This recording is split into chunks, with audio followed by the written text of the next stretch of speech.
Good morning student. आज हम कक्षा 5 की यानी क्लास 5 की स्वास्थ्य सच्चा धन है उसके बारे में पढ़ेंगे कि स्वास्थ्य सच्चा धन है, ऐसा क्यों इसका शीर्षक है। पाठ में पहले ही बताया गया है कि स्वास्थ्य हमारा सच्चा धन है, यानी स्वास्थ्य नहीं है तो मनुष्य के जीवन में कुछ भी नहीं है। अगर मनुष्य बीमार रहेगा तो वो किस प्रकार से अपना जीवन चला पाएगा। यहाँ सबसे इम्पोर्टेंट या महत्वपूर्ण बात यह है कि अगर मनुष्य का स्वास्थ्य सही रहेगा तो वो जीवन के हर काम कर लेगा। उसके पास पैसा नहीं है या कोई सुख सुविधा नहीं है तो चल सकता है, लेकिन अगर सुख सुविधा होते हुए भी अगर उसका स्वास्थ्य साथ नहीं दे रहा है, उसका शरीर में दर्द हो रहा है या उसे कोई भी तकलीफ है तो वो कोई भी काम का नहीं है। तो हम इसे आगे पढ़ेंगे। स्वास्थ्य से बढ़कर इस दुनिया में मनुष्य के पास कोई भी धन नहीं है। स्वास्थ्य मनुष्य का सबसे पहला धन है। स्वास्थ्य नहीं है तो इस जीवन में कुछ भी नहीं होगा। व्यक्ति का मन मस्तिष्क स्थिर नहीं होगा। ठीक ही कहा है किसी ने कि पहला सुख निरोगी काया है। हमारे जीवन में सबसे पहला सुख आदमी का निरोगी काया है। अगर निरोगी काया यानी हमारा शरीर ही निरोग यानी बिना बीमारी के है तो सबसे बड़ा धन वही है।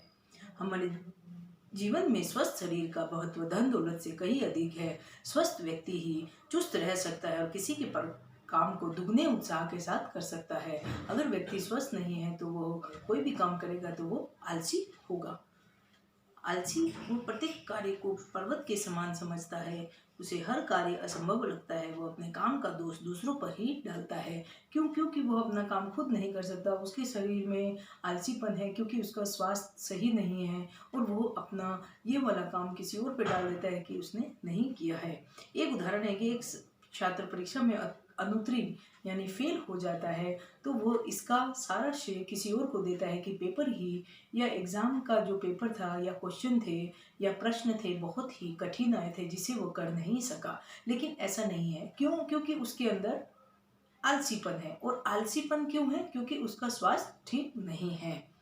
हमारा शरीर एक ट्रक के समान है, क्योंकि ट्रक में जिस प्रकार से पहिए होते हैं, कमानियाँ होती है और उसके अंदर एक मशीन होती है यानी जो इंजन होता है उसी के द्वारा ट्रक चल सकता है, तो हमारा शरीर भी उसी की तरह चल सकता है।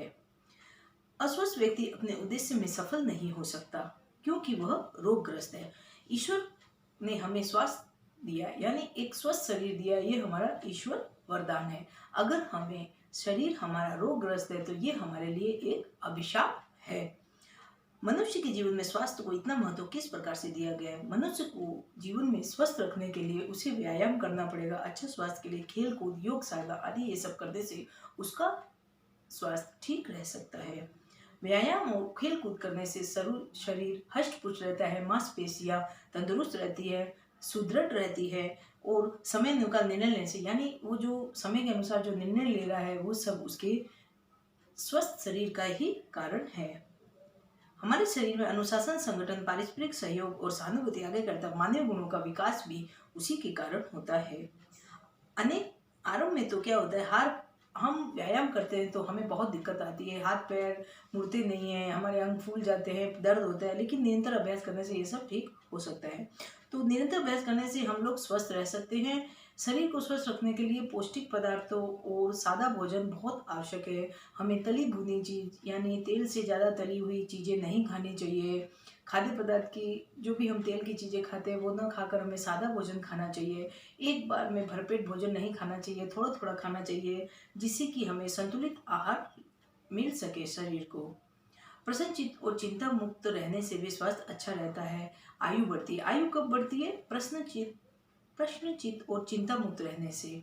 इसलिए हमें अपनी सुविधा, सरलता और उपलब्ध साधनों के आधार पर इन्हें अपनाकर निरोगी बनने का प्रयास करना चाहिए। अगर हम निरोगी रहेंगे तो सब कुछ अच्छा लगेगा। हमारे अंदर सब कुछ काम या कोई भी कार्य करने के लिए हमारे अंदर जागृति आएगी, चेतना उत्पन्न होगी। अगर हम रोगी है तो हमको आलसीपन आएगा। ये है हमारा स्वास्थ्य एक धन के बारे में सारांश।